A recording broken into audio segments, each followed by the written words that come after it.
Good afternoon, everyone, and welcome to the talk show forum on women in science, promoting and empowering women scientists to change the world.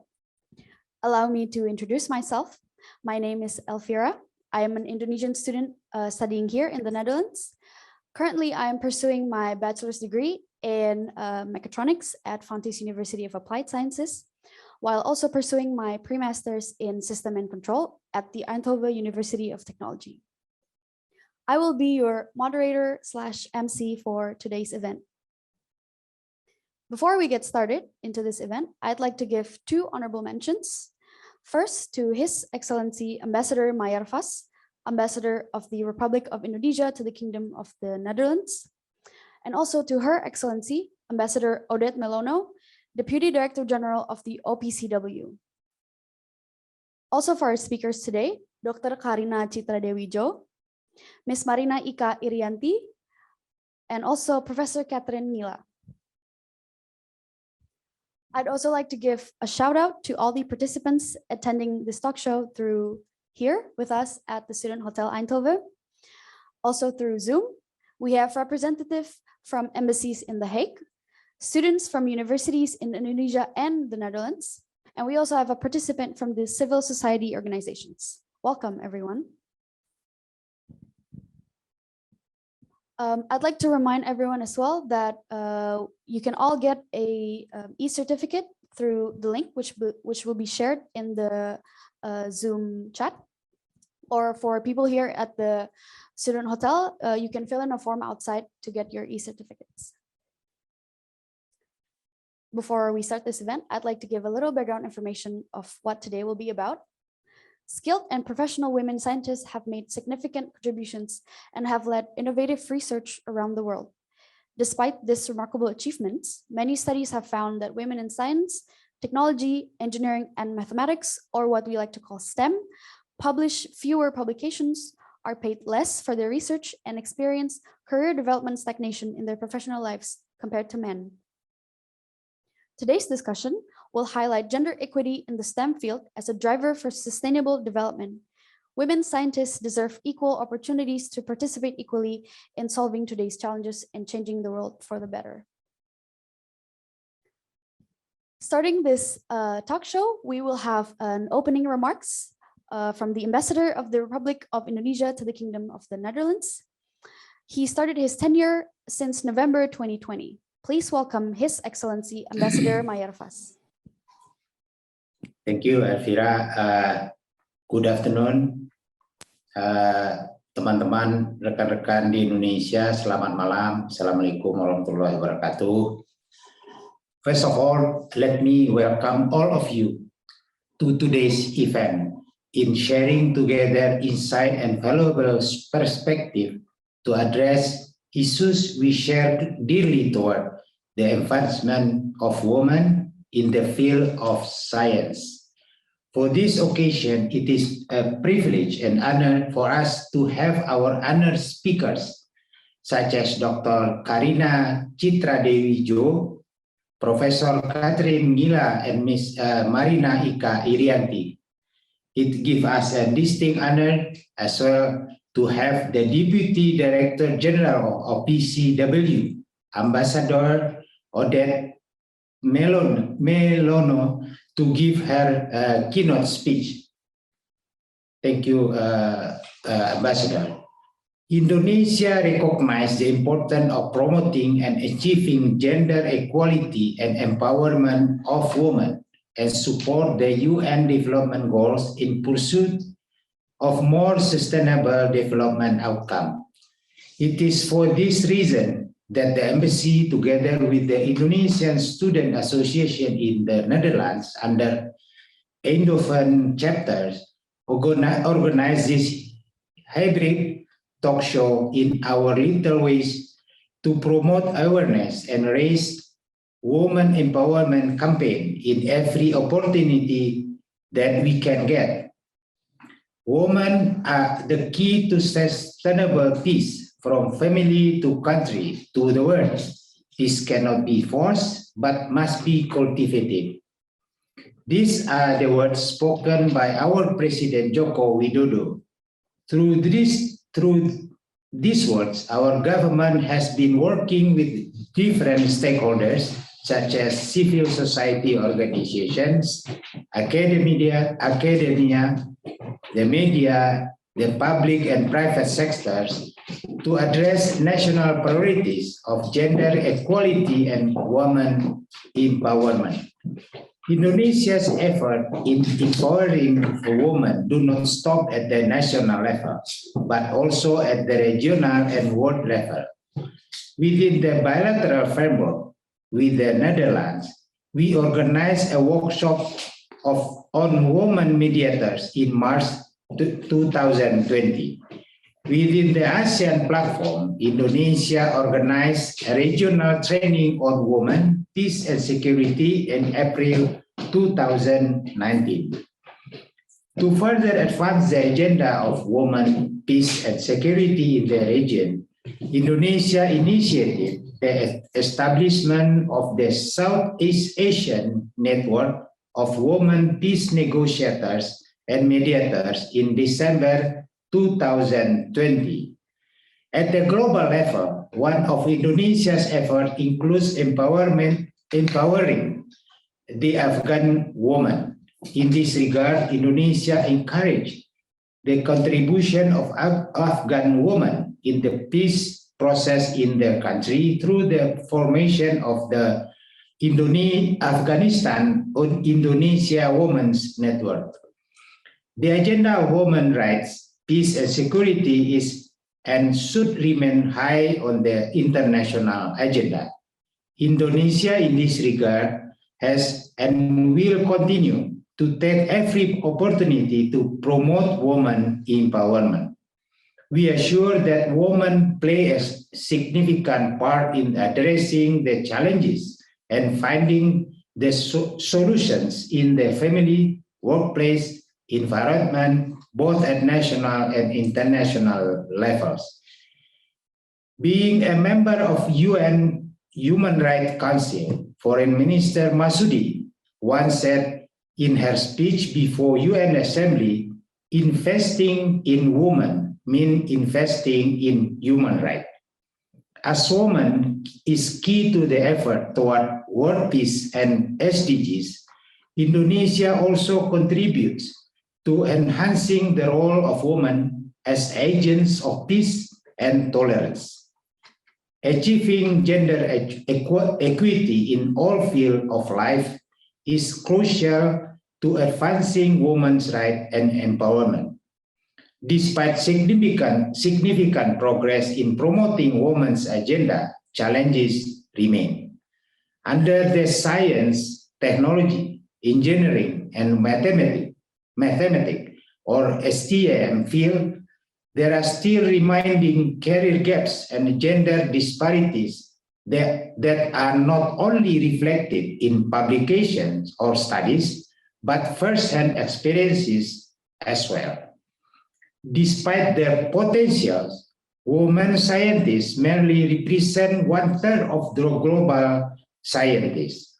Although there is some improvement with regard to number of girls enrollment to a science major, the number of women choosing a professional path in the science field remain relatively lower than of men's.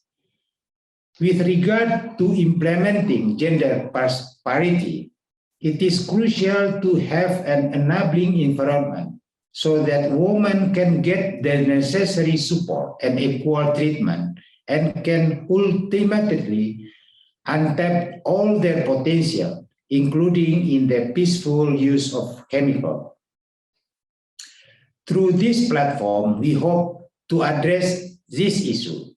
Through this platform, we express our hope to contribute, even how small or significant they are, toward realizing the same vision of equality and cultivating common aspiration of everyone, regardless of their creed, color, race, or gender. Through this platform, we wish to inspire more of our girls and young women to be the scientists we need to change for the better of the world. Thank you. Terima kasih.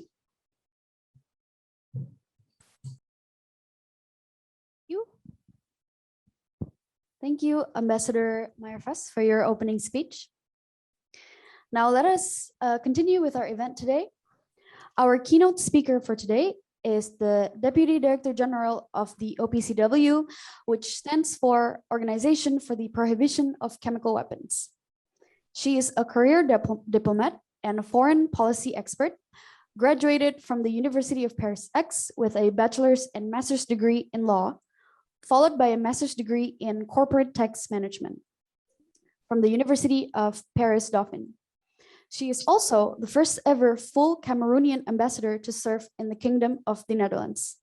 Let us welcome Her Excellency Ambassador Odette Melono. Many thanks. Good afternoon, everyone, and thank you for giving me the floor. Very happy to be here this afternoon with you. Excellency Ambassador Mayerfas, ladies and gentlemen, it's a pleasure to speak with you on the important topic of women in science and the ongoing efforts to promote, support, and empower female scientists to change the world.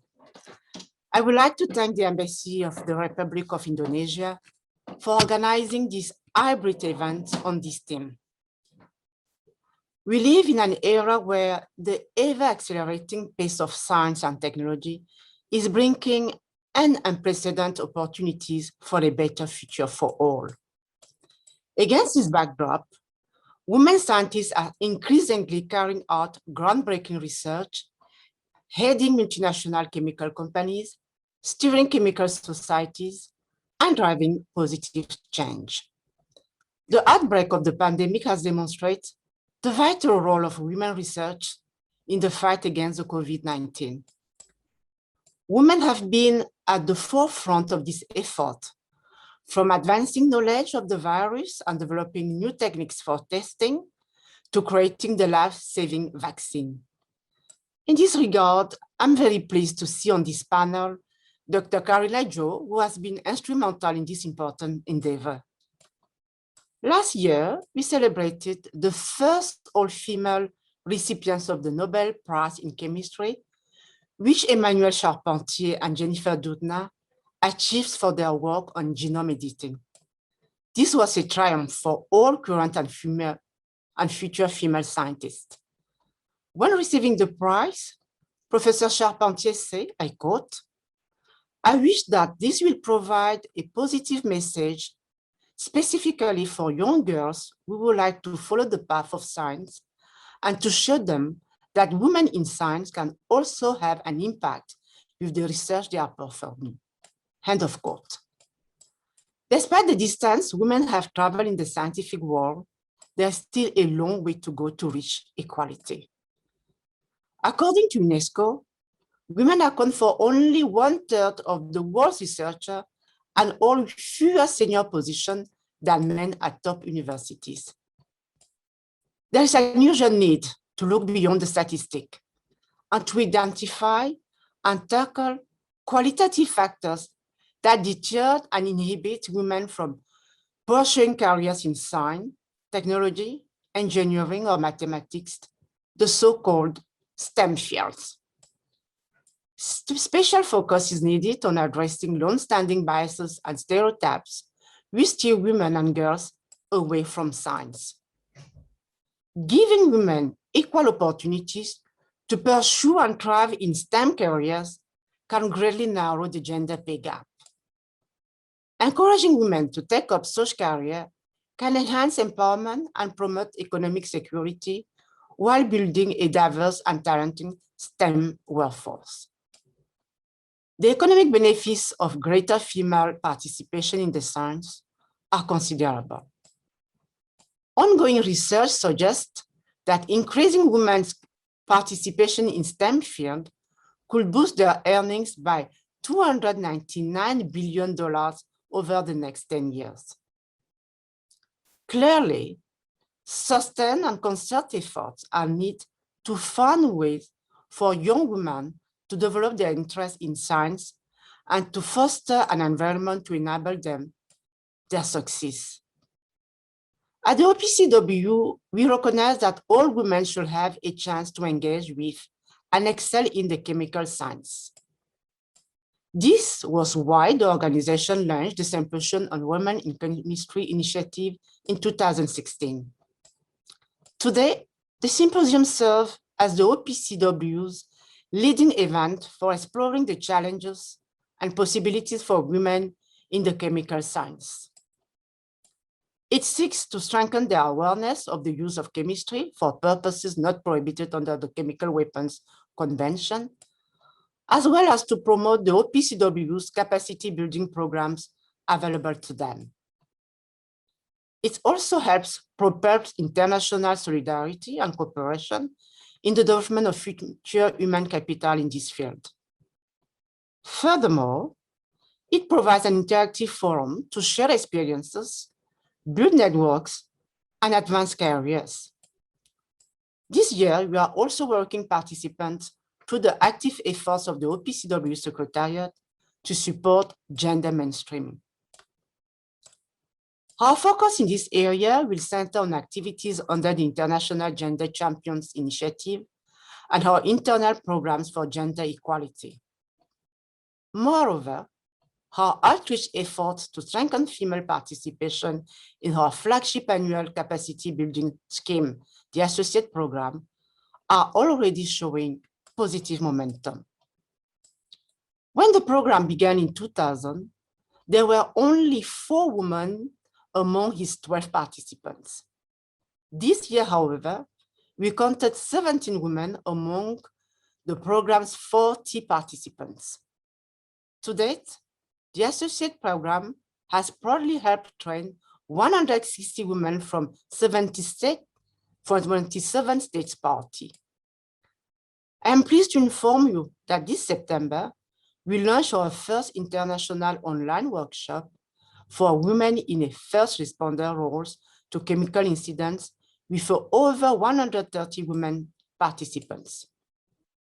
The workshop was supported by a professional team of female facilitators from around the world. Its aim was not only to strengthen the participants' capacity with basic and advanced incident response and management, but also to raise awareness of gender-based challenges to operational issues and careers in the emergency management fields. Indeed, the OPCW remains firmly committed to fostering and advancing a diverse and inclusive working environment. First of all, OPCW management has made the promotion of diversity and inclusiveness a strategic priority. A number of substantial steps have been taken to make the change happen. One of the most visible changes has been in senior appointments of the organization. 3 years ago, there was only 1 woman out of 10 leaders in the senior management structure. Today, however, there are 5. We have also achieved an increase of women employed in the professional grads, with the number growing from 22% to 30% over the past 6 years. This is progress, but clearly more needs to be done. A particular challenge for the OPCW is that the technical posts, such as inspectors, have been persistently underrepresented among women. Accordingly, it is important to expand recruitment in the STEM fields. Promoting gender equality in chemistry and science can be a force multiplier for our society and for the full implementation of the Chemical Weapons Convention. The OPCW, for its part, will continue to strive and advocate for women in chemistry as we promote international cooperation in this field and advance capacity building courses for women chemists and chemical engineers. Excellency, ladies and gentlemen, chemistry for the benefits of humankind remains vital to improving the quality of life of all people around the world and for contributing to the safety and security of future generations. To this end and more, women should and must be empowered to participate fully and meaningfully in this global effort. Let us play our part supporting, facilitating, and advancing women's education and career in chemistry. I thank you.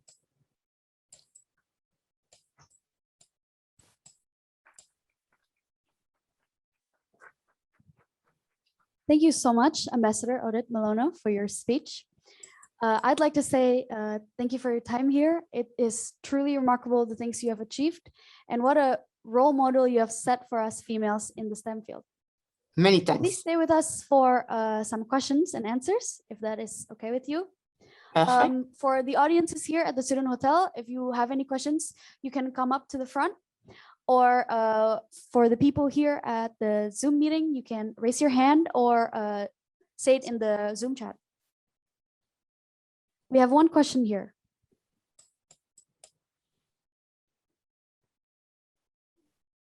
Hi, I got a question. How do you break through from your kind of like your social cultural background with like that woman should be in the kitchen and other things like that? And how do you rise to your position right now? Thank you so much for your question. Of course, I'm coming from Africa, as we can see. I'm a Cameroonian career diplomat. I had to think that I did my career as everybody all over the world. You know, I had what we call in Cameroon my bac career at the end of the secondary school. Then after that, I go to the university. Then I start my career as a career diplomat.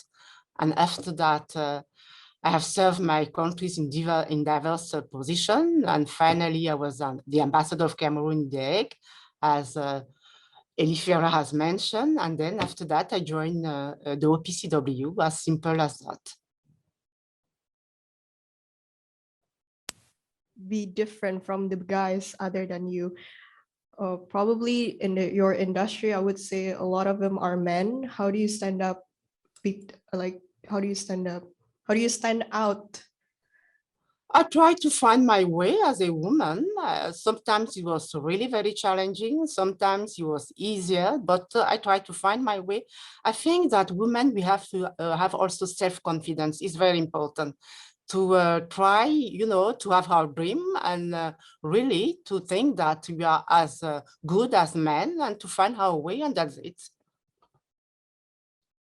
Sometimes I have to say that it could be very challenging, but we have to have enough confidence in ourselves and to make our dreams. I think it's very important. Thank you for your question. I actually have a question myself for you. What can students like us do to contribute to the effort of advancement of women in the STEM field? I think it's very important. As you know, it's not so easy for women, you know, to really find her own way. The best things I will advise is to work hard first and to believe in yourself is very important, to have dreams, as I have mentioned, and to stick to your dreams. And I'm sure that with that, you'll have a successful career. And I have no doubt about that, by the way. Does anybody have any questions?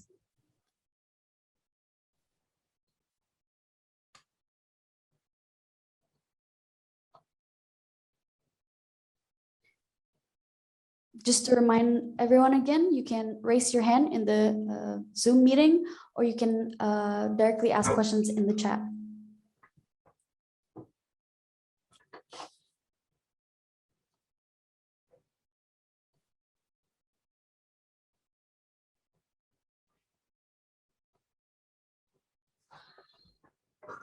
If there are no other questions, I'd like to thank Ambassador Melono once again for your time and your very motivational speech. Thank you so much, and all the best with your workshop. Thank you for having me. Bye-bye. All right, moving on to our next speaker. She is a postdoctoral research scientist in vaccine development at the University of Oxford. She is the lead scientist in process development for large-scale cGMP manufacturing of the Oxford AstraZeneca COVID-19 vaccine. Since then, our manufacturing technology has been transferred to multiple GMP manufacturing facilities around the world, enabling clinical trials and global vaccine supply at cost to dozens of countries. Let us welcome Dr. Karina Citra Dewijo. Hello, good afternoon, everyone. I'm Karina. Nice to be. Thank you for inviting me.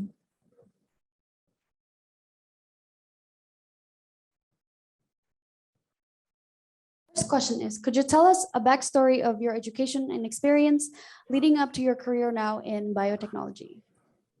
And so I did my bachelor degree in biotechnology, master also biotechnology, PhD also biotechnology.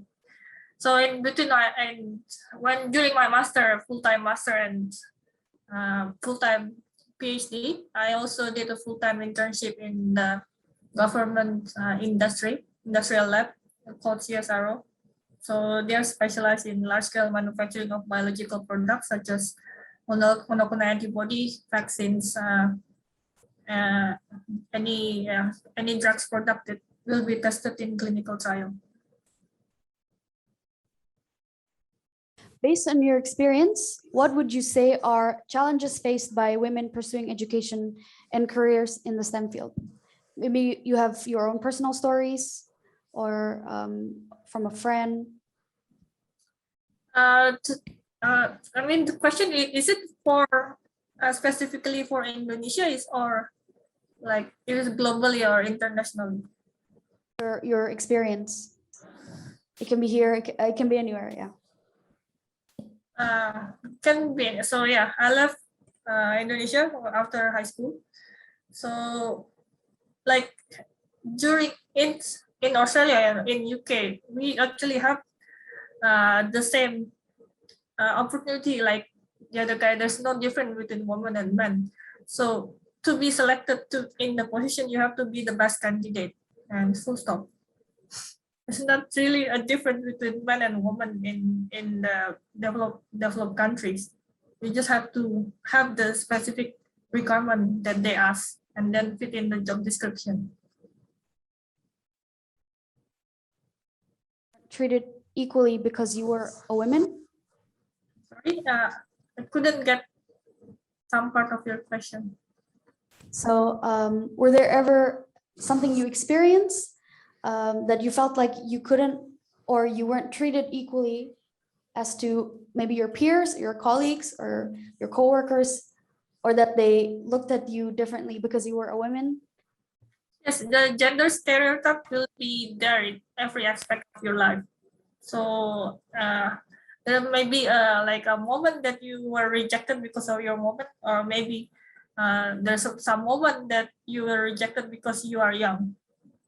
But to accept the rejection and move on and then do your best is part of the game, part of the workplace. So you should see past that barrier. Okay, the problem is there, but what can you do to solve the problem? So don't spend too much time of thinking that those stereotypes, it wouldn't help you, but just do the talking with your work and then prove it that you can do better. And then prove it that you're the best candidate for the position. I think that that's more from my experience. In the world of science, are we already in the right track to achieve gender equity in all aspects? I think, yeah, there's some progress there. I think we are on the right track. So I agree with Ambassador Odette, and there's an improvement in the case of women in STEM, but there's still a lot of work more to be done, like to achieve that equality to achieve that equality. Especially like we see like there's no lacking of a number of women in science, but there's like a disparity in like some kind of position in the high level position, like director of institute or the professor or tenure professor in the university, because of like maybe stereotype or like gender stereotype, or maybe their family or condition, like at some point of her life, the woman maybe needs to choose between her career or her family. So there should be some more support from maybe like the workplace or the government to support the flexibility of women in the workforce. That it could be a choice that women had to choose between their family or their work. Why do you think that's the case for women and not for men? So when most of the workplace now, like some has a really good support for maternity cover, and then when like woman is planning to have children, or she's now having the children, and some of the work package will not cover their maternity cover, so they have to be a stay-at-home mom. And at the same time, she needs to choose between her family and her work. But as a husband, in the society, she expected to be the breadwinner or the worker. So he wouldn't be expected to care for the baby or for the children. So how do you think maybe the government, private sector, society, or organizations can help improve the situation? Yes, maybe and the government, they can help restructure the education, like giving and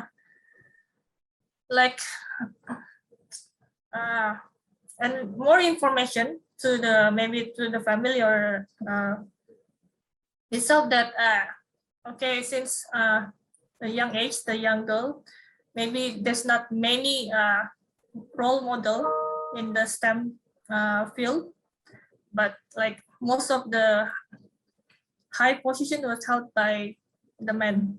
And then maybe by working together with the private sector and the media, they can be like, there should be a normalized role model of women in STEM, rather than focusing more with like woman should be the homemaker or the wife and take care of the family, and men will be the breadwinner, or maybe can be like higher achieving position in the society. You mentioned in the beginning that maybe the government can restructure education system. Could you elaborate more on that? On what you think? Yeah, maybe just like from the young age, they have to give more like opportunity for the girls, rather than like doing like a course, like cooking course. Maybe it's like maybe still beneficial for the girls, or maybe giving more internship or more like work placement for the woman or the young girls to start the STEM career from the beginning. Okay, thank you, Dr. Karina Jo. I'd also like to say that you mentioned we needed more role models in the STEM field, and I think you have achieved that for yourself. You have become a role model for us in the. You're very generous. You're very generous. I'm just a beginner. I'm just like still long way to go for me. There's plenty of other role model that is much better than me. Okay.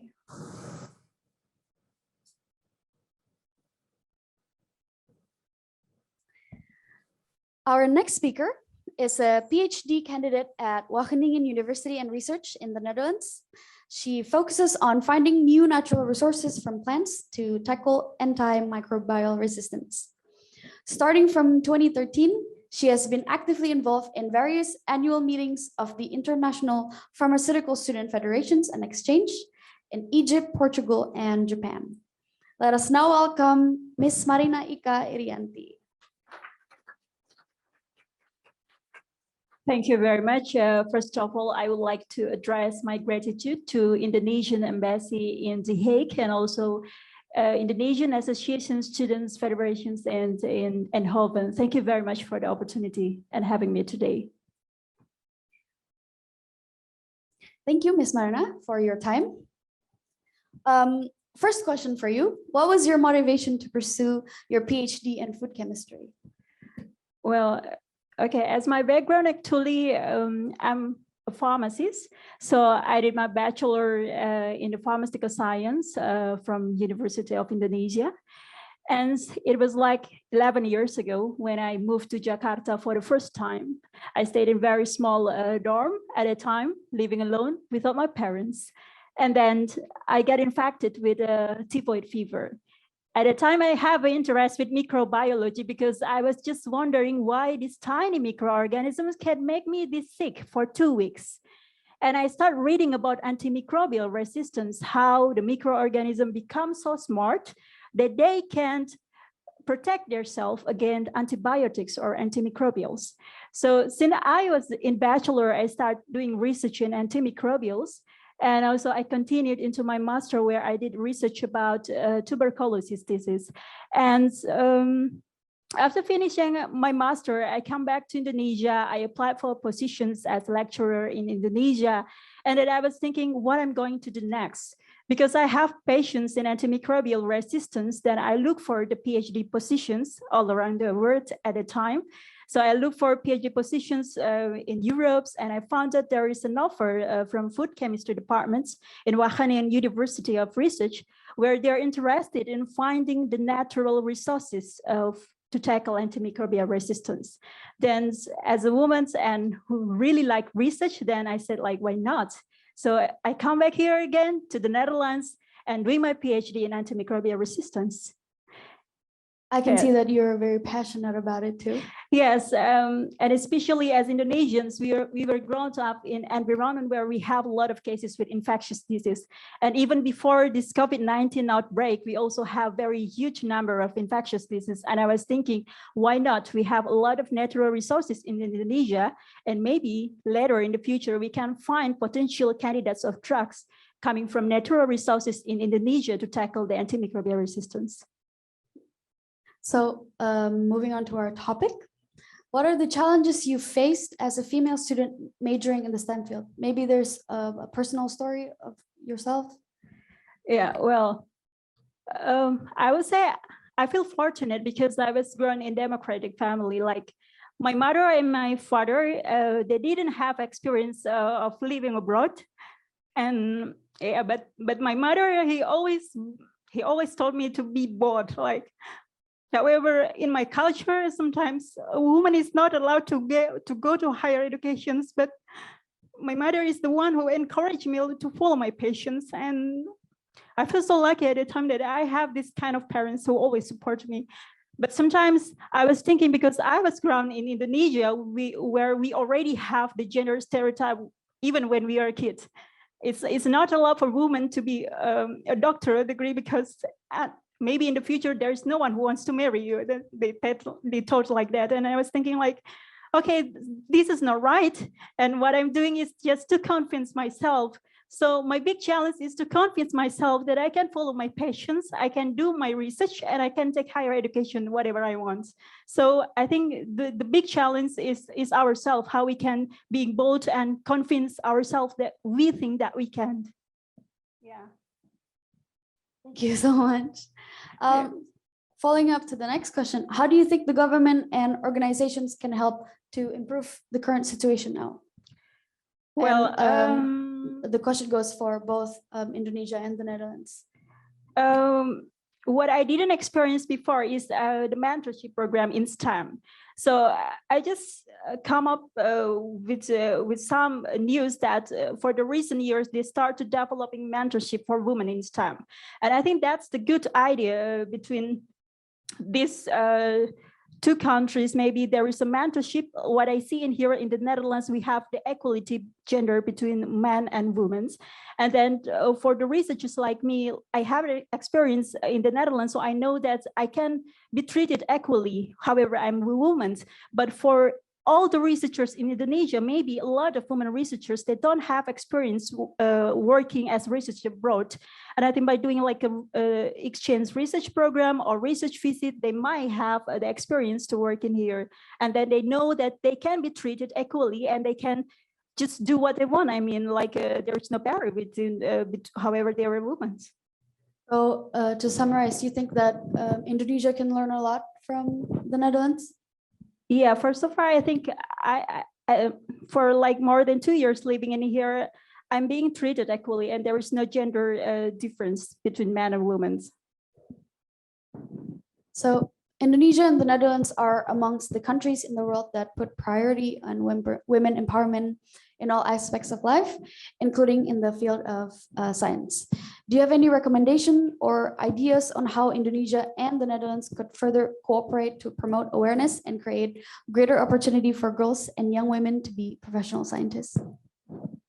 Yeah, as I mentioned previously, like we also can have like mentorship programs that maybe we can invite some researchers from the Netherlands and also give a talk in Indonesia to give an insight about researchers in Indonesia, how they work here in the Netherlands, where they are treated equally. And also for the researchers in Indonesia, women in STEM that work in Indonesia who didn't have an experience working abroad before, maybe they can have opportunity like doing the research visits or the sandwich programs or the workshops. They can go to the Netherlands and they can feel the ambience in here where there is no discrimination between women and men.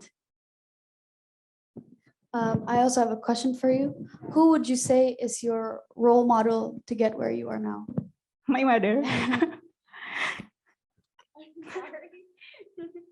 Sorry, I'm a little bit emotional because I didn't meet her for 2 years, and then I'm here to talk. Is she here with us today? I don't think so because she didn't know Zoom even because that's why. Yeah. Thank you so much, Miss Marina, for your time. Also for Dr. Karina and Miss Marina, please stay with us until the end because we have a question and answer session at the very end. All right, moving on to our next speaker. She is the Acting Executive Director of the African Academy of Sciences since mid-July 2020. And she is a fellow of the World Academy of Sciences. Her research work is on analytical and environmental chemistry and focuses on water quality or pollution monitoring, modeling methods of water treatment based on nanotechnology, development of analytical methodologies for detecting metal pollutants and other chemical substances. She has won various awards, including the most recent one, 2021 L'Oreal UNESCO for International Women in Science Awards for Excellence in Water Research. Please welcome Professor Catherine Mila. Thank you very much, Madam Chair, and thank you for inviting me. I would like to first introduce what I do currently, and before I go to other areas. As well introduced, that I'm currently the Acting Executive Director of the African Academy of Sciences. I started this job about last year, July last year. Before then, I was the Deputy Vice Chancellor of Riara University in Nairobi. Now, let me take you back to, I know you want me to give you sort of background of how I came to be where I am today. All right. So starting with, like I said, I come from Kenya. I studied in Kenya in the primary school and secondary school and university, my first BSc as well as master's degree. That was in the 80s and in the 90s. So in the 90s, I did my PhD, and that was at University of New South Wales in Australia, Sydney. After I finished, I did my PhD in chemistry, particularly in analytical environmental chemistry. When I finished, I specialized in basically water, but it was more to do with the monitoring of pollutants in water using flow cells, that is electrochemical cells. But then later, I also would be able to use other technologies, in analytical chemistry, like in spectroscopy and other areas. Now, basically just holistically, the analytical chemistry. Then later, when I started working, I've worked in Kenya. I started teaching in Kenya, Kenyatta University. That was in the 90s, towards the end of 90s. 98, I moved from Kenya and I went to Botswana. So I went to teach chemistry at the University of Botswana. I would stay in Botswana for about 9 years, and then from there moved to South Africa. South Africa in 2 different towns. I was at KwaZulu-Natal in Natal, University of KwaZulu-Natal in Durban, and then later University of Johannesburg. After staying in South Africa and Botswana for about 20 years, I decided to move back to Kenya. And when I came back to Kenya, I came to work as Deputy Director of the Moredat Institute in Oil and Gas Technologies, Training and Research. After 3 years, I moved to the university, and then about 1 year, and then I moved to the African Academy of Sciences, where I'm currently working. Now, in terms of my research, I am in, like I said, I'm in water research, analytical environmental chemistry, water research, currently using nanotechnology for water treatment, as well as also sensing pollutants. In a nutshell, that is my background in terms of my academic, and then also in terms of my career. Very briefly also to say thank you very much for indicating my awards. In 2016, I was fortunate to get an award as a winner for Distinguished Women in Science and Technology category by the South African government when I was working there at the University of Johannesburg. And then later, 2017, I applied for an award for African Union, from African Union, which is Kwame Nkrumah Research Awards for Women in Science and Technology. And then recently, beginning of, towards the end of 2020, I was also awarded as a woman-based researcher in Africa and Middle East. So I'm currently a L'Oreal Award laureate under that particular category. In all those awards, I was recognized in my research output, mentorship, and international footprint in the area of analytical environmental, water, resource, and nanotechnology treatment and related areas. Thank you. Thank you so much, Professor Catherine. In your opinion, in the world of science, are we already in the right track to achieve gender equality in all aspects? I think we have made improvement in various countries. And let me talk about Kenya and South Africa, where I've spent most of my time. Starting in Kenya, I know when I did my first degree, under scholarship. So I was given scholarship. Looking back, if I didn't get that scholarship, probably I wouldn't have managed to do my university. And so that enabled me, basically that access to opportunities and also to research, not necessarily research, but in terms of getting access scholarship so that you can be able to pursue. In South Africa, I found South Africa is more, in terms of gender equality, they were better than Kenya if I try to compare them, particularly in the academic. And I would say that because the government made sure that if, for example, you're applying for a scholarship and you are a girl, you're a woman, you stand a better chance to do postgraduate studies. Also research, as a woman researcher, there were so many opportunities that you would get government recognizing, like giving awards and related even scholarships, others in terms of research grants.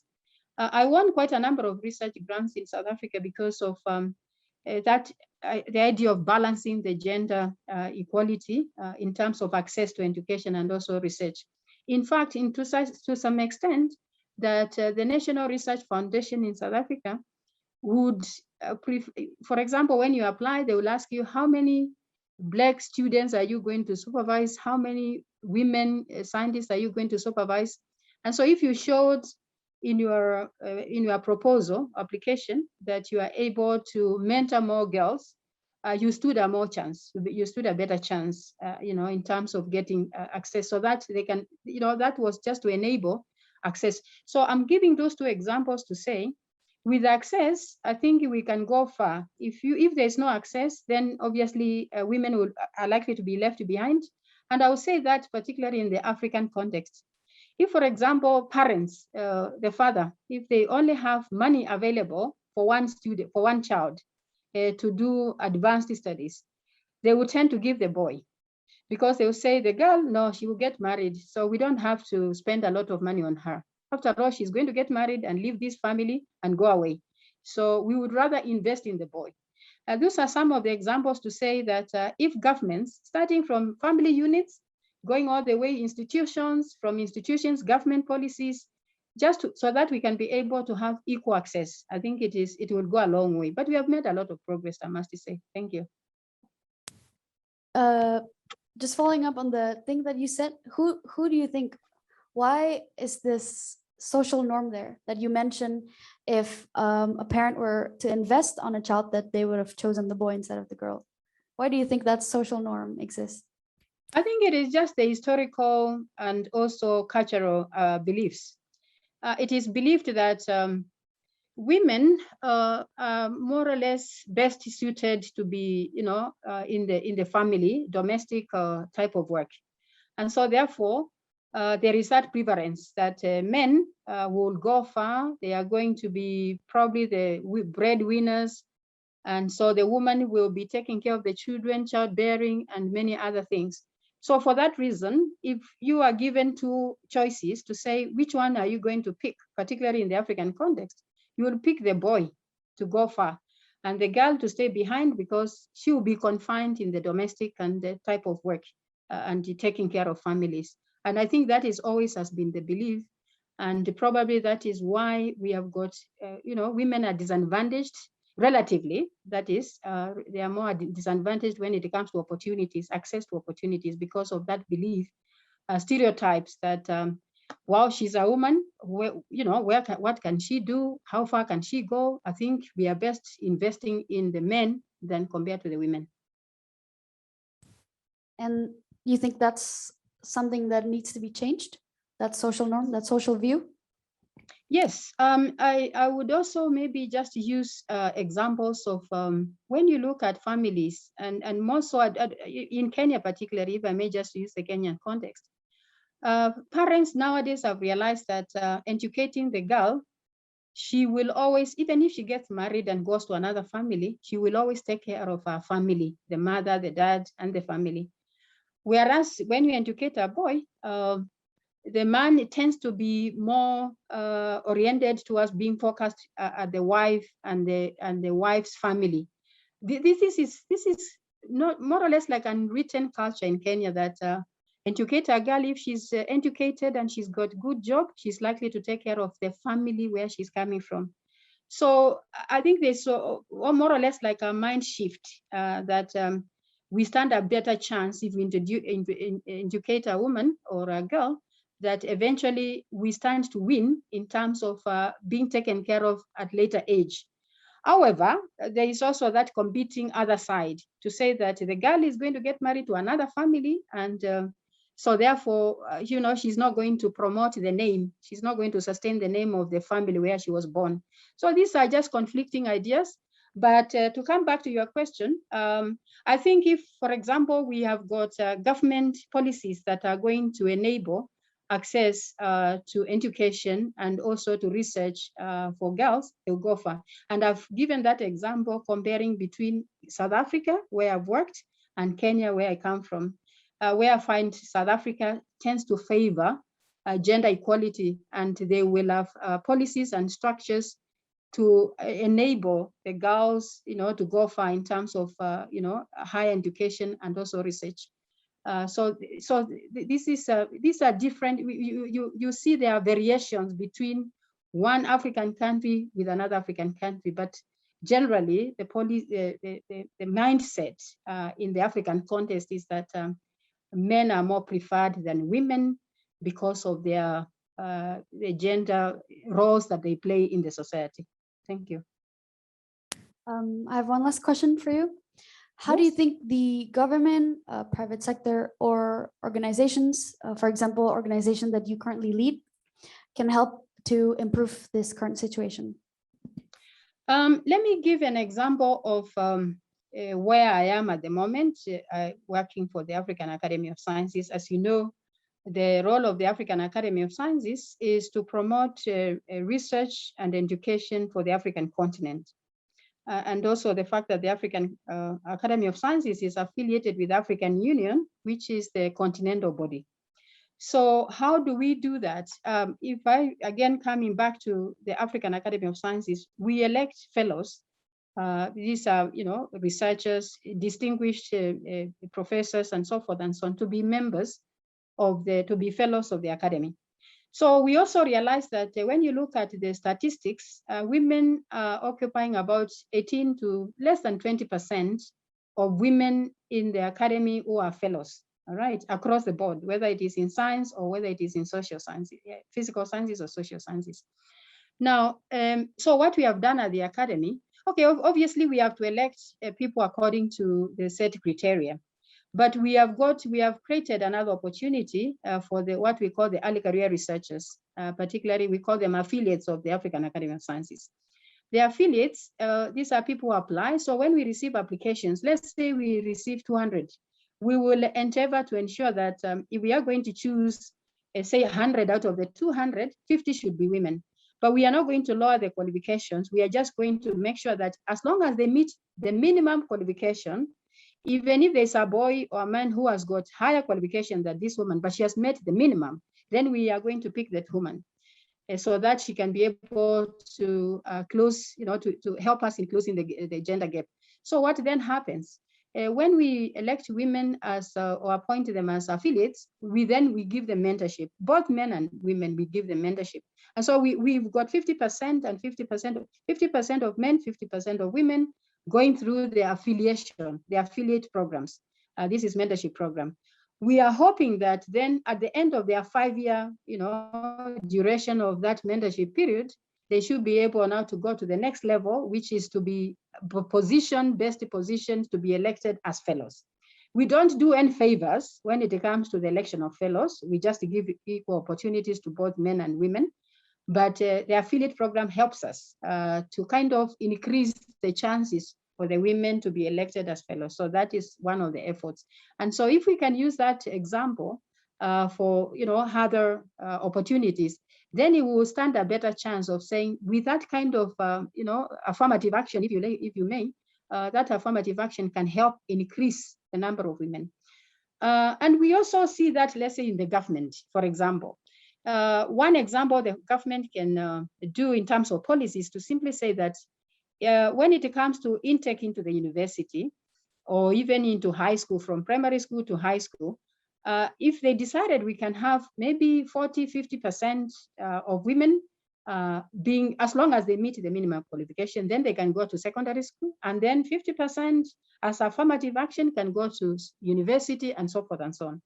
But one thing that I've realized, and looking at the two countries that I've worked closely in Kenya and South Africa, is that in fact, up to BSc, you realize the majority of the people who are doing very well in the Bachelor of Science are girls. They start dropping when they go to master's degree and PhDs. And you can understand why. Because during postgraduate period, that is the time they want to start their families. Obviously, the woman has to focus more on the family, childbearing, and many others. So they lag behind. Later on, they want to enter into the system, and we should allow them. In fact, a good example right now, I've just finished, we were trying to select shortlisting of research to be given grantees, research grantees, which is a project by European Union, a RISE program.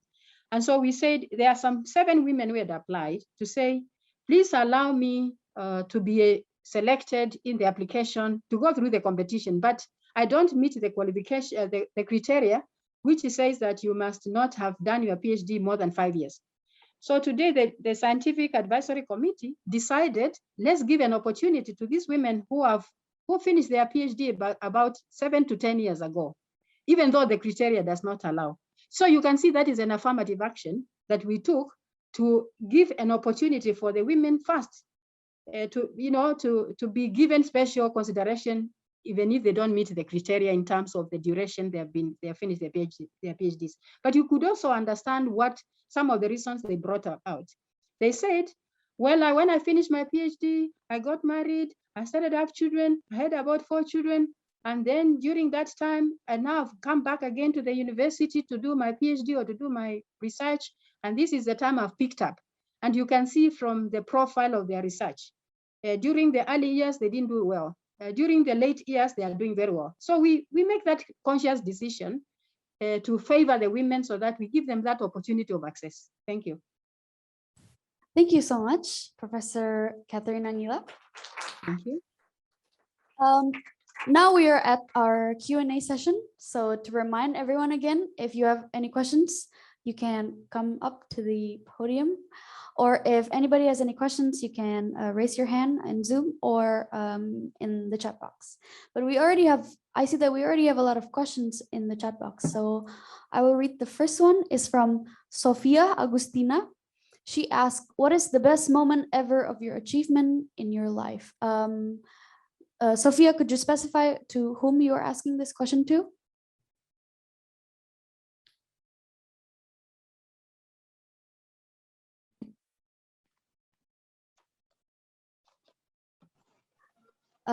Okay, because she didn't specify, then this question applies to all 3 speakers.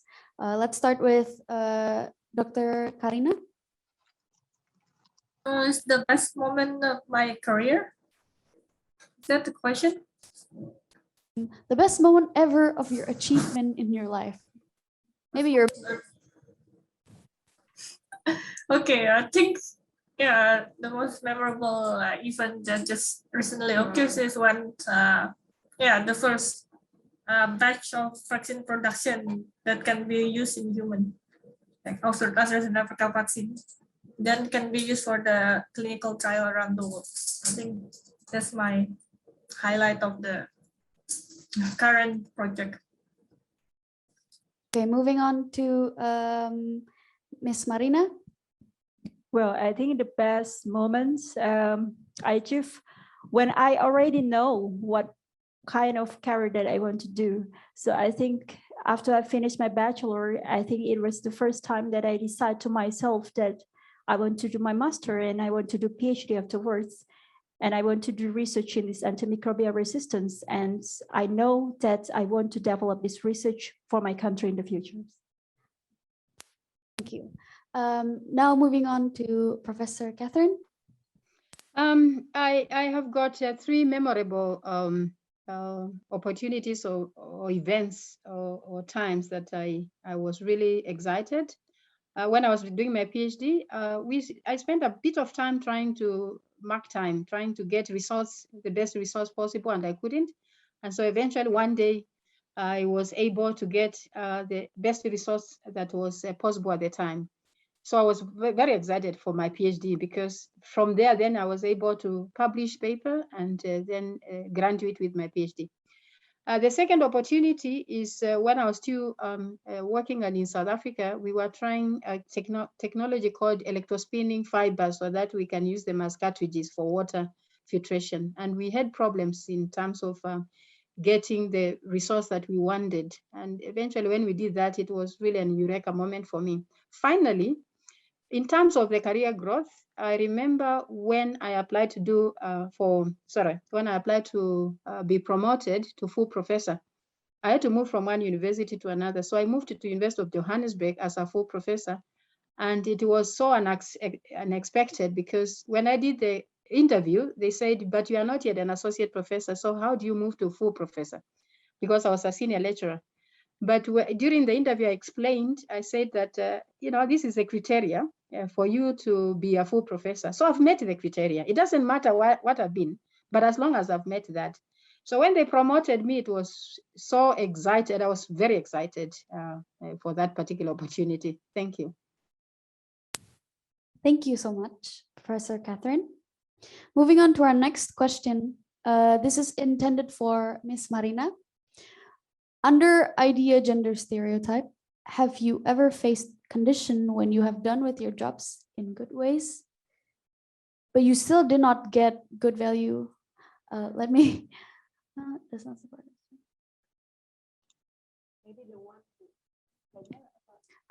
Could Haifa please turn on your mic, maybe?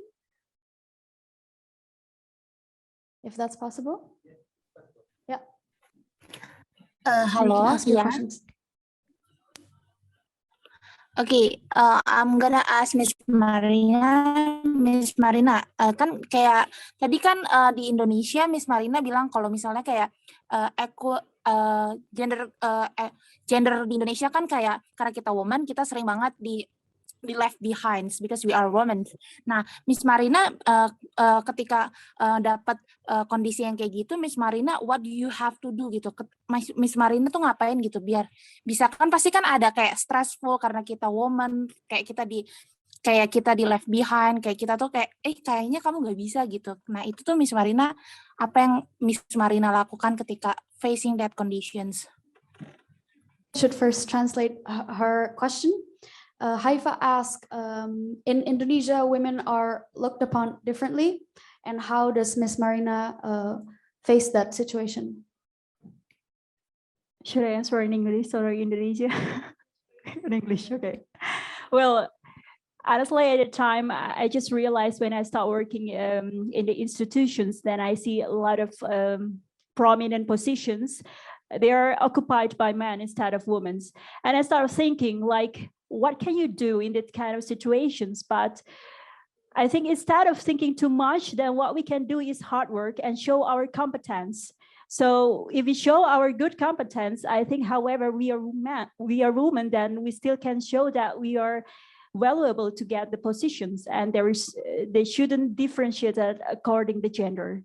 So I think that's the point, just showing your competence and being confident. Miss Marina. Next question we have from Ikra Wiratama. He raised his hand. Can you please turn on your microphone? All right, can you guys hear me? Yeah? Okay, I just see like two opposing view from Miss Karina and Miss Catherine, if I'm not mistaken. Miss Karina told like her stories, like how she reached Oxford based on like qualification alone. Yet Miss Catherine said that you sort of described some sort of affirmative action, saying that, you know, we have some certain quota for women to get into the research program, or perhaps the project you're leading on. Yeah, so my question is, how is your view on this? Like, because like that's also like an opposing view in so many sectors, not only in science alone. I just want to know like a different perspective on it, because I see like these two opposing stories that are very interesting. Thank you. Maybe we can start with Dr. Karina. So yeah, my experience is based on the country that I'm working on. So I think it's different because now we are in different country. I'm not sure. Yeah, I'm speaking out of the experience. I'm not sure if we want to discuss with Professor Catherine about her experience as well. So yeah, for me, I don't feel any discrimination. And one, you have to choose what kind of the workplace you want to work with. So are they promoting the equality? Are they have a good system for both men and women? Or like, and the second, you have to choose who do you want to work for. So that's it's also important. Will like the boss give you the same opportunity as men? So and then during the work interview, you will have a chance to discuss your project and maybe your future plan with him. And then that's when you find out if that workplace is suitable for you. I think that's what my major criteria of choosing a workplace. And I'm fortunate enough that I always apply to the place that like promote the gender equality, and then they give me the same opportunity as my other male colleagues. And then you just have to have the required qualification and the skill that is needed for the job. So yeah, still you have to be the best candidate out of all the applicants. Moving on to Professor Catherine. No, thank you very much for the question. Indeed, that is a very important question, because what the colleague is asking is that if you are going to have affirmative action, So how are we going to achieve excellence? All right, I think I want us to first go back to the beginning, which is there is a difference between equality and equity. Okay, if, for example, you find that there's a group of community that is disadvantaged because of either stereotypes or cultural issues, so you must first allow equal playing field. That is now explaining equity, because then the goal here is to provide everyone with a full range of opportunities.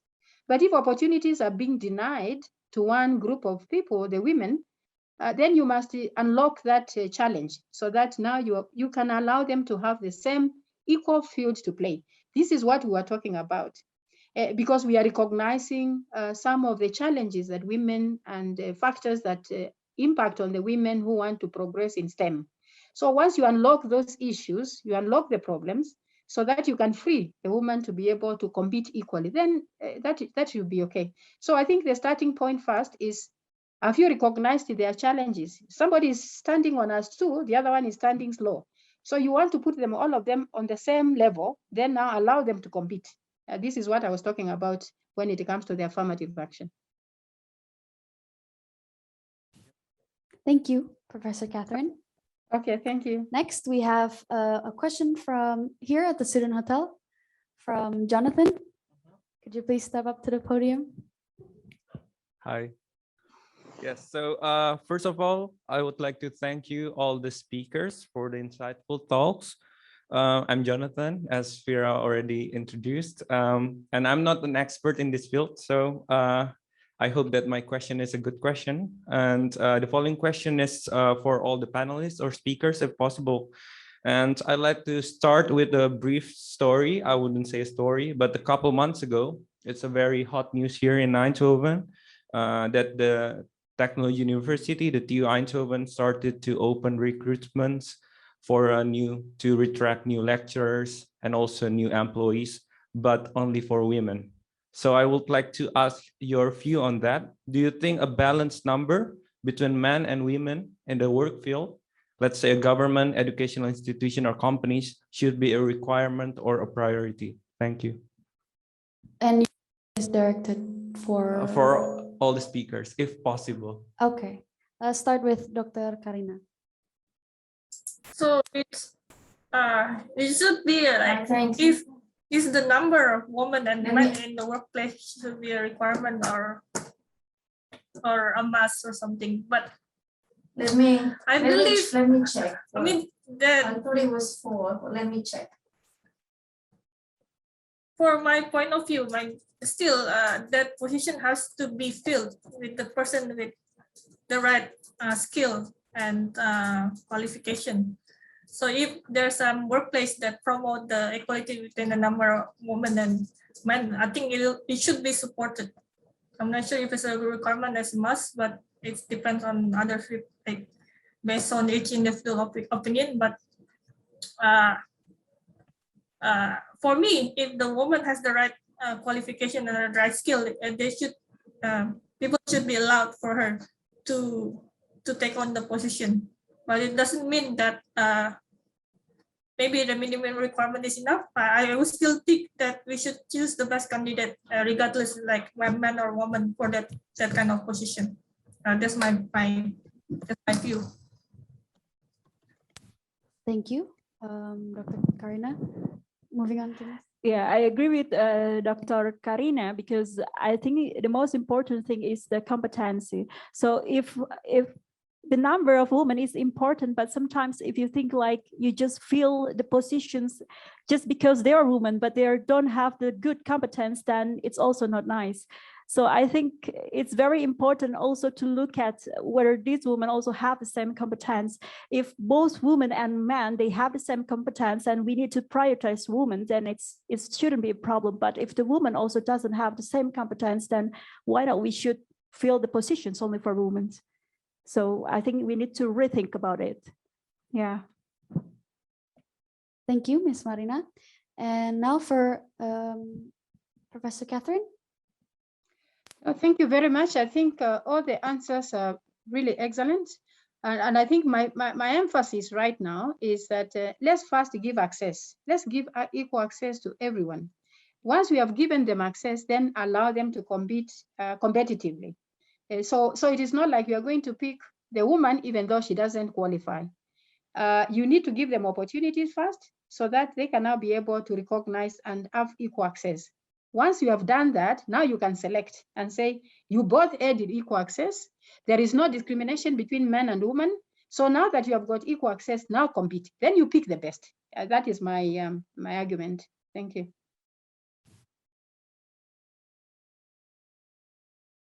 Okay, thank you, Professor Catherine. Moving on to our, oh, thank you, Jonathan. Thank you. Moving on to our next question. It's from Raisa. Hello, I'm just curious, with women in STEM still deemed underrepresented, how about working environment between women in this area? So I think women to women in the working environment. For every speaker, I believe. We can start with Dr. Karina. Yes, I think, yeah, we, as a minority, maybe in STEM, we tend to support each other, and then I have a good working relationship with my colleagues. I think that's based on my experience. Of course, we always help each other, and then always inform if there's any more opportunity for our career. Now for Miss Marina. Yeah, I think so far we have a good cooperations, even not only from between women and women, but also between women and men in here, because they are treated equally in the Netherlands. So I don't think there is a big problem in that point. So far it's going fine. Okay. We can now move on to our next question. Question to all speakers. Was it difficult to be alone or always be in minority as women in your class to have more moral support or camaraderie that helps students to enjoy their studies more?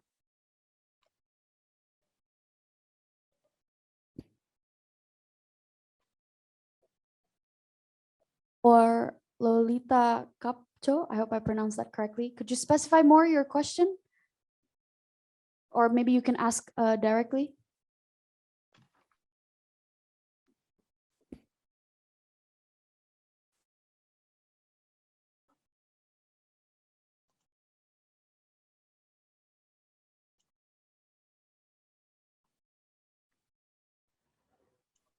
Hi, good afternoon to everyone, and it's hello. You can hear me? No, I can. Yeah. Thank you very much for giving me the opportunity to clarify my question. I was just thinking, because if you're in a class and then you have to ask your fellow classmate, I mean, as women with our speakers, you have study groups, but you are a study group of one. So how were your experiences then as students when you are the only woman in class, or just two in a class of 30 students? How did it help you during those times when you were in the minority, which I still think is women in STEM are still in the minority. There are more men and they can bond, whereas with women, you have to sort of be brave to approach the other students in the class and ask them what they're doing for their study group. Is that clear, or should I? I would like to ask Professor Mila if what was her experience, because you have been around. You were in Sydney, you were in Botswana, you were in South Africa. So during all your years of studies, I was thinking that maybe you were just the only female student in your class. So that's basically my question. Thank you very much.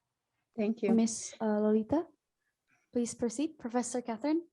All right. No, thank you very much for the question. I think it's very important. That question is very important because going from my experience, I always did well when I got support. Support for me has always been very important. And that support comes from the critical mass. If you have got, a large number of women doing in the same field, even if there is competition between the women, but at least there's also that support among the women themselves. And in fact, those are some of the challenges that have been found to exist for women in STEM, particularly at the higher levels. It's because you find yourself all alone in the environment. You are trying to sort of, there's like double standards. You have to work double so that you can prove yourself. And you don't want to be doing that. So if you have got a critical mass of women in the same field, I think it is better because you tend to relax, but also get support from the other women. And then there's also that confidence. There's the confidence that I'm not alone, I'm not scared because we are many here. And so it is a question now you have to exact yourself so that you are the best, if you are going to be the best in that group. Thank you. That was a great answer. Thank you, Professor Catherine. Thank you. Yeah, we still have a lot of time. We have a question now here from the student hotel. I have several questions. The first one is continuing Jokris's question. Do you think science or research based on meritocracy will help it, will solve the problem of the gender inequality? Science based on meritocracy. Your question is directed for? I think everyone. And then I got second question, which is, so in Finding DNA, there was Rosalind Franklin and James Cricket, if I'm not mistaken. And James Cricket he doesn't like the girl because she was cocky when she was just being confident. Do you think that we should also teach men to respect everyone and don't think that they are cocky when it's just confident?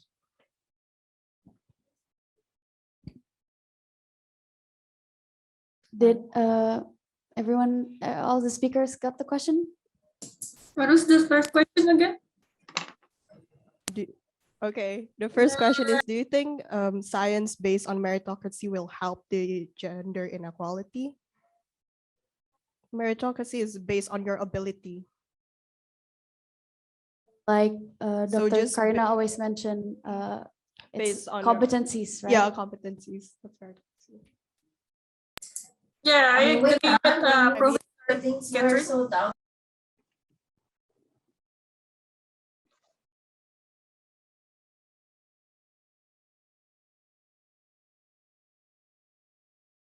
Yes, according to Professor Catherine before, first, between men and women has to be given the equal opportunity to pursue their education or their work experience. Then maybe just mention it for taking that opportunity.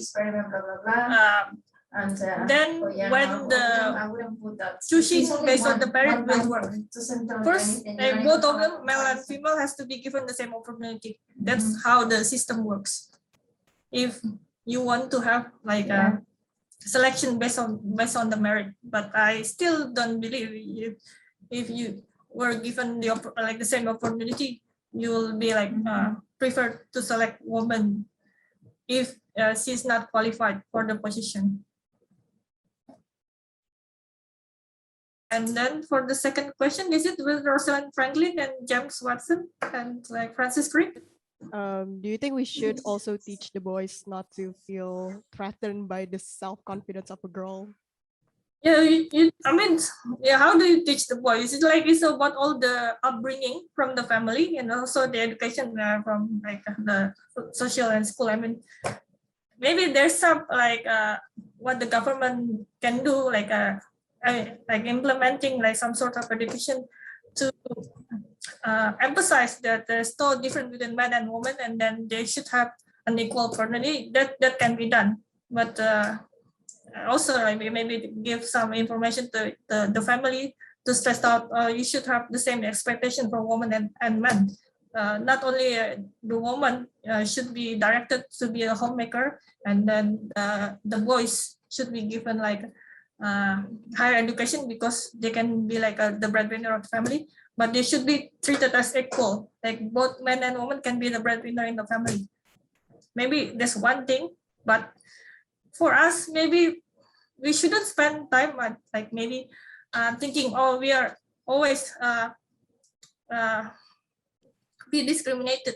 For me, there's some maybe there's always like the people that discriminated you based on your gender or based on age, but we should focus ourselves in doing what the best we can do in the workplace, and then we should show that we can also do the better work, or maybe you can be the best candidate for the position. I think that was more important at the moment.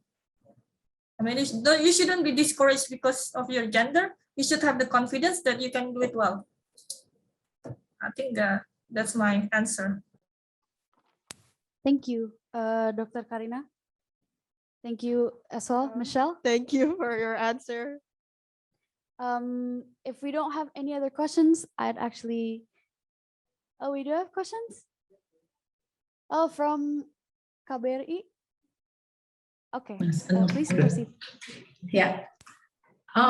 Thank you so much, Elvira. My name is Anna from the Indonesian Embassy, and please allow me to say that I'm truly and I'm humbly honored to be in the presence of this panel of excellence. And I mean, not to summarize what's been the salient points that have been raised by all speakers, but I think we need to re-emphasize the importance of access, yes.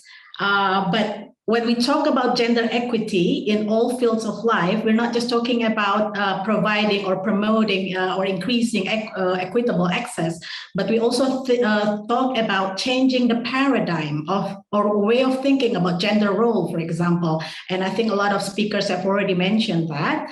And when we talk about changing the paradigm about gender role, we're not just talking about in the field of work or in the field of education, but we also talk about in the smallest family, in the smallest unit in the society, that is the family. And of course, it goes bigger to the society and then to the nation as well. And when we've already got the access and then we've already talked about changing the paradigm, it's not enough. So it was very on point when Professor Catherine mentioned that we need the affirmative action. And this affirmative action not only should be taken by the government per se, but also by the private sectors, by the think tank, by the educational sectors, all fields of life. That's I couldn't agree more.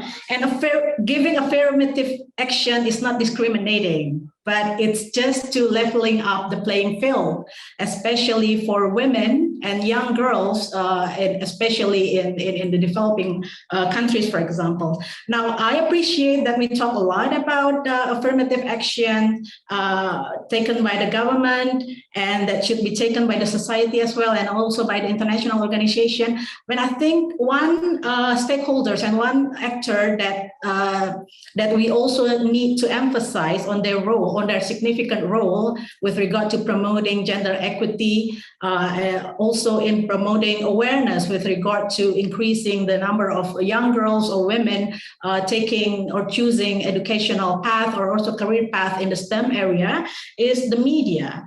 Now, I would like to ask all the panelists, what do you think about the role of media? Do you think that the media, the way they provide stories, the way they promote narratives, all kind of media, the traditional ones or the conventional media, or also the platform, the online platform media, do you think the media have already done their part with regard to promoting gender equity? Do you think the narratives that has been brought forward by media, both the conventional one and also the online platform, have already contributing meaningfully to the effort towards promoting equity access for girls and women in all aspects of life, including in the STEM area? Thank you so much.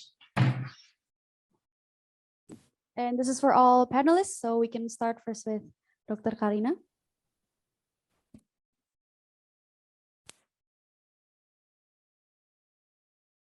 Maybe So from that's Sir good. Catherine can give the answer first. Okay, Miss Marina.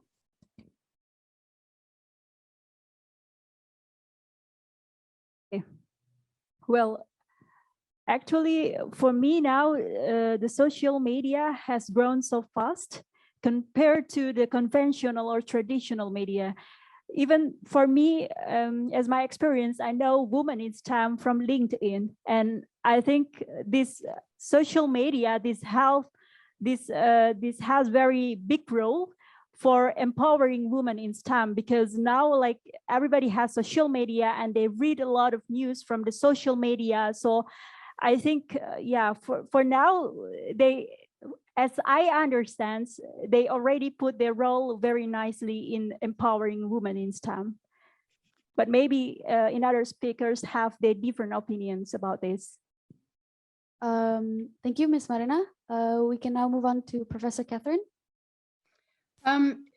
Yeah, what I would say is that from what the previous speakers have said, and in fact what we have said all along, is that first and foremost we need to establish the environment, some of the environment in which the two groups of people are existing.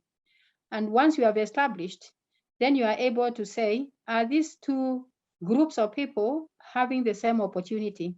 If they don't have the same opportunity, the first thing to do is to give that equality in terms of the equal opportunities.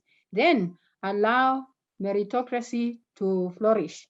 That is, now you're going to assess people based on their output and their excellence in terms of what they are doing, because you have had the opportunity to expose them both, give them access, equal opportunity. Then from there, you can now start trying to distinguish between one group of people or the other in terms of what they have been able to achieve.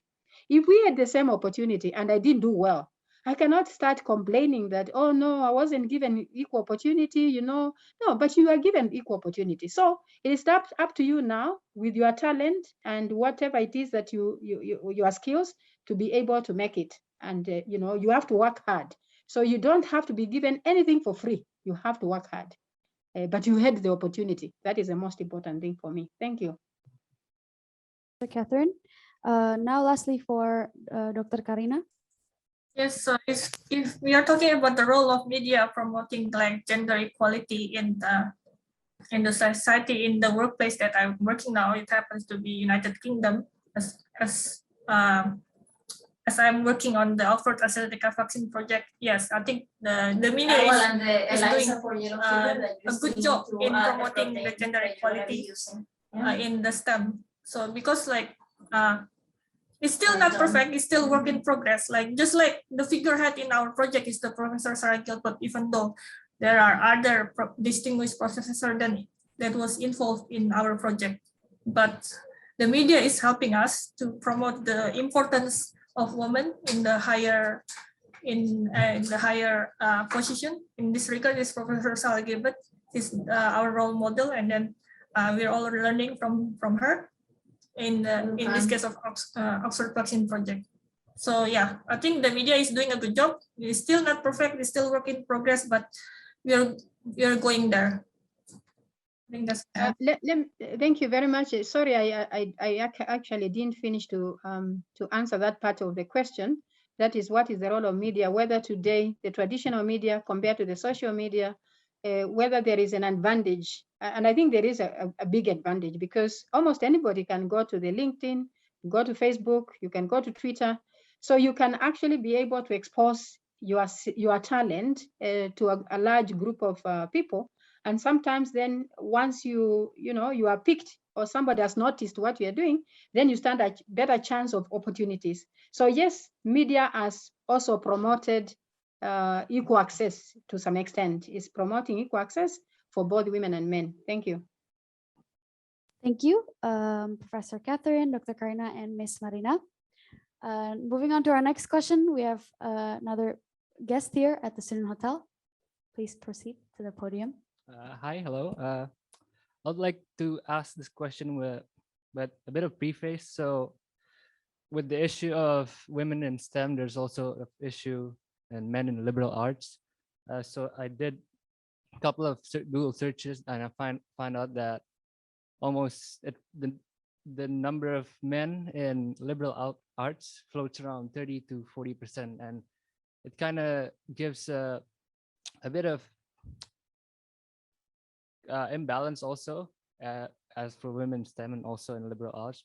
My question is, should the field of liberal arts be incentivized as the same for women in STEM? Because I've heard institutions giving them scholarships for women only, not for men, but should it be the same for men in liberal arts and humanities? That's my question. Thank you. If I understood your question correctly, so you're saying that it is unequal for women in the STEM field, but it is also the same case for men in liberal arts. Yes, the same case. Okay. And it's for all three everyone, yeah. panelists, yeah. And we can start with Miss Marina. Okay. Okay. For Professor Catherine. I think you could be right, because we've got a large percentage of women. If you look at the statistics, women tend to be more specializing in liberal arts.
No, she can't hear me, she said. Maybe Marina, you would like to answer the question. Okay.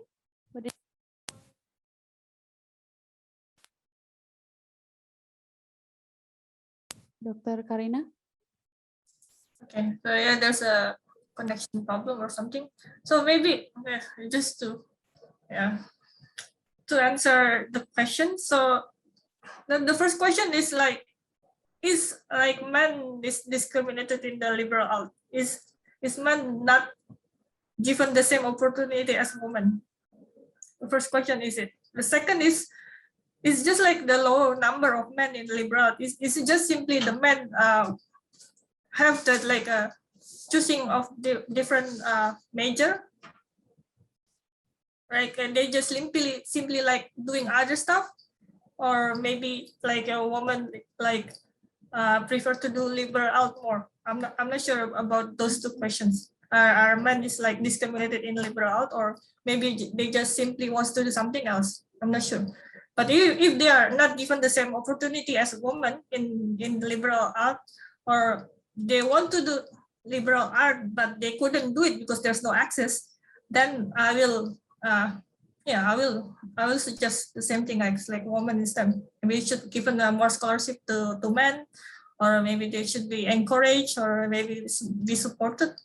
Yeah, that's my answer. So the question is, what is the cause of the low number in the men in liberal? Thank you. Karina? Now we have time for one more question, which I've been meaning to ask for Professor Catherine.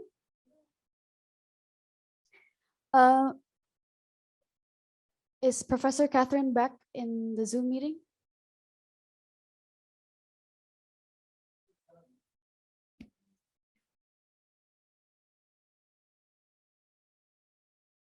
Okay, we have another question here from the student hotel.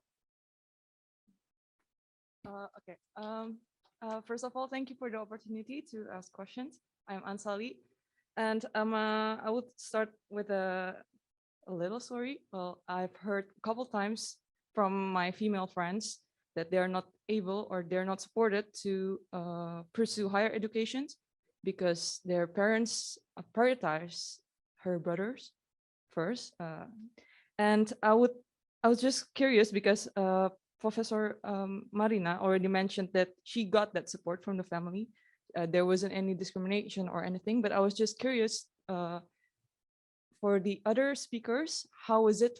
How was the experience for you? How much support that you got and how much did it affect you?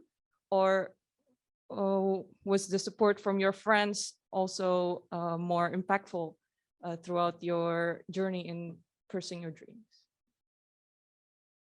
So that was my question. Thank you, Ansali. Please, for Dr. Karina to answer.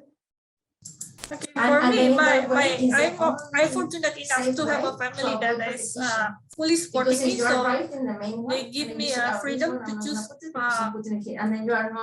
what is my major in the university. But there's also like but to get there, I mean, to get the scholarship or to be in the environment that for this question, the STEM environments.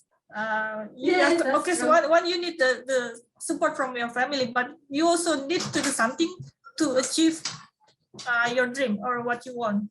So for me, being in the supportive environment, not only from my family, but it's also my supportive from my workplace. So I think the decision to do my master and the PhD is was suggested from my mentor and my boss instead of from my family. So they influenced me to advance my study in for master or PhD. So it's like I'm fortunate enough to be in the positive environment. Thank you.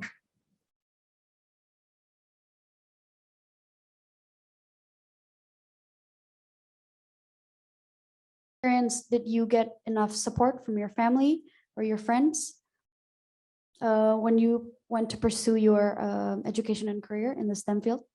For Professor Catherine? Yes, I'm sorry I dropped off the network disconnection. I think that the support I received from family and to some extent friends and even mentors really enabled me to be where I am today. Starting from when I was young, just getting support from my siblings, older siblings. Then also when I look at the environment, institutional environment, I think the schools that I went to, I found myself encouraged. So from that encouragement, I just kept on going because I felt, appreciated and also encouraged for me to succeed. Family support towards the end when I was doing my PhD with family. Getting my family when I was in Australia doing my PhD, my firstborn child. So I got a lot of support from my family, and that enabled me again to proceed. Otherwise, I would have dropped from university so that I take care of family first. But that support really helped me a lot. So throughout, I think women need that support. If a woman feels supported, she can do a lot of work. She can go very far. But if she has got challenges, then she will be struggling. And that acceptance is very, very important for women. Women likes to be encouraged. If you encourage a woman, she can go very far. That is my contribution. Thank you. Catherine, now for the last question for the day from me. It's for Professor Catherine. You mentioned before that we see a pattern that when females go to school, they do their bachelor's and then their master's and PhD, and the number starts decreasing. But that's because they start starting family or they bear children. So my question for you, do you think that it is the case that gender inequality exists because naturally women and men do not have equal opportunities? Yeah, I think the disparity between men and women, particularly, is contributed by our role in the society. The role in the society that women play and men play, and also the stereotypes, is what enhances this, disparity in terms of achievement between women and men.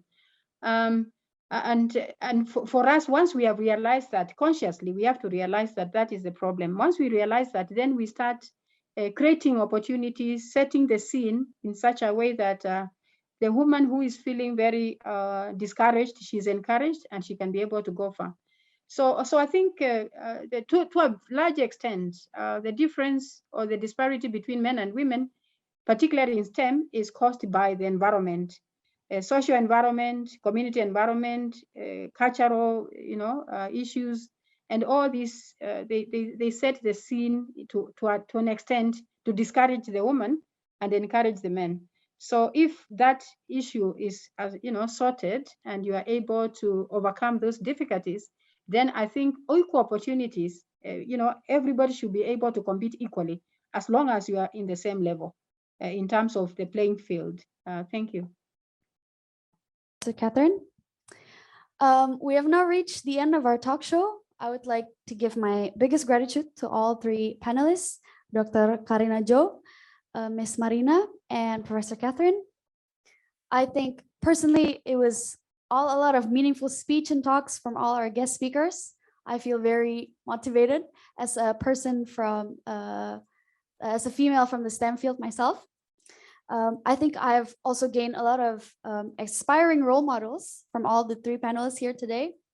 And it's very fascinating to know that all these three panelists are pursuing the STEM field, but they all have different views as well, different experiences. So it was nice to know all these differences in us. And I think that today's talk show was very encouraging and motivational to push the boundaries and limits of female role in the STEM field. To close this talk show, I would like to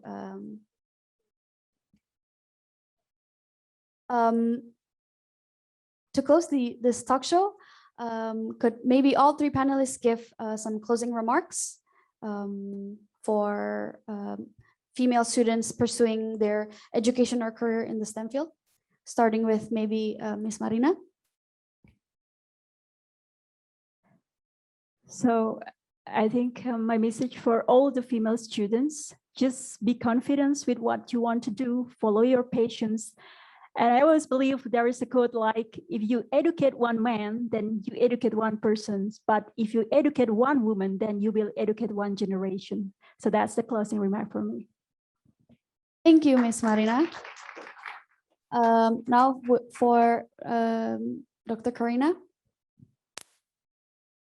Yes, yeah. To be, if one has a dream, you might want to do spend the effort to follow your dream. I mean, if there's a will, there's a way. I mean, the key is the collaboration between the academia, industry, and government for a supportive STEM environment. So in the STEM environment, like supportive STEM environment, there will be like towards the STEM field, the STEM field community can flourish. There will be critical thinking, invention, and breakthrough which attract the younger generation. So I aspire for the woman to be in the leading community in this STEM field. Thank you. Dr. Karina. And lastly, for Professor Catherine. Thank you very much. I think panel, and it has been a very exciting discussion and very educative even for myself. One thing I've always told myself is that even when I face difficult situation, I always tell myself that the situation will not remain the same. That at the end of the day or at the end of my journey, I should be able to achieve for as long as I stay focused in what I want to do. And I would want to share this quotation that says that in order to create something meaningful, we must create significance. And also remember that nothing great is ever achieved by doing things the same way that they have always been done. You must challenge the status quo We must take one fearless choice at a time, one brave decision at a time, and one courageous action at a time. So I'd like to leave those words to all the females that are in this panel, and also the men in this particular panel, that once you are focused, you will always achieve what you want, despite the difficulties. The difficulties, you will try to handle them, but eventually, if you are focused, you will achieve what you want. Thank you. Professor Catherine. Now, to end this talk show, I would like to read a quote from Ban Ki-moon. Achieving gender equality requires the engagement of women and men, boys and girls. It is everyone's responsibility. And science is not a boys' game, it's not a girls' game, it's everyone's game, by Nichelle Nichols. Thank you everyone for participating, and we'll see you in the next event. Bye-bye. Bye-bye, thank you.